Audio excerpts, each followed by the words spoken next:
मुझे बताएं कि ये जो दोहा में तय पाने वाली जंग बंदी को आप अगर इलाकाई तनाजुर में समझने की कोशिश करें तो आप किस तरह एक्सप्लेन करेंगे कि ये क्या सारा प्रोसेस हुआ है? जी हाँ, बहुत शुक्रिया। देखिए, मेरे ख्याल में एक तो हम कह सकते हैं as a diplomatic victory for Pakistan एक पॉजिटिव डेवलपमेंट है। और पाकिस्तान ने पास में भी बातचीत को कभी भी हमने रद्द नहीं किया है जब अफगान तालिबान रजीम की बात होती है।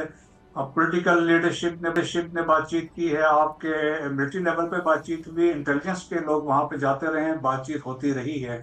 सो वो एक प्रोसेस था।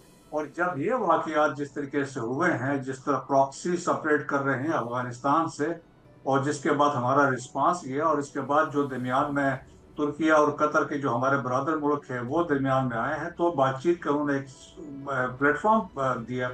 तो हम उस पर बैठे हैं और जिसमें एक बातचीत हुई है।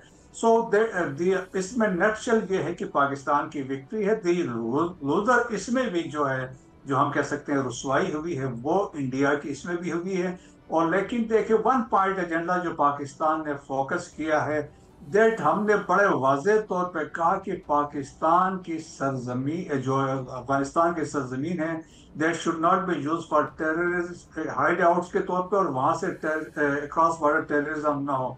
और ये वहां पे लिखी गई है, तो वो पाकिस्तान की उस पॉइंट ऑफ व्यू से विक्ट्री है। सेकंड, हमने ये इस बात का भी in the presence of Türkiye और कतर बताया है कि अगर वायलेशन होती है फ्यूचर में भी, पाकिस्तान विल नॉट टॉलरेट, और पाकिस्तान रेस्पॉन्ड करेगा। और 17 अक्टूबर को आपने देखा होगा, जब ये बातचीत का सिलसिला शुरू होने वाला था, तो पाकिस्तान ने पक्तिका में स्ट्राइक्स किए थे। गुल बहादुर ग्रुप के जिन लोगों ने नॉर्थ वजीरिस्तान में एक व्हीकल बोन जो आईईडी का हमला किया, सुसाइडर्स गए थे, जिसमें 3 खवातीन 2 बच्चे, जवान की जान गई थी, शहादतें हुई थी।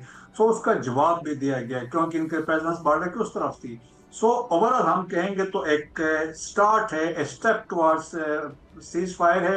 अब इसकी मॉडलिटी जो डिस्कस होगी वो 25 को इस्तांबुल में होगी, मजीद इसमें बातचीत होगी। ठीक। सब्सक्राइब करें और बेल दबाएं ताकि कोई खबर रह न जाए।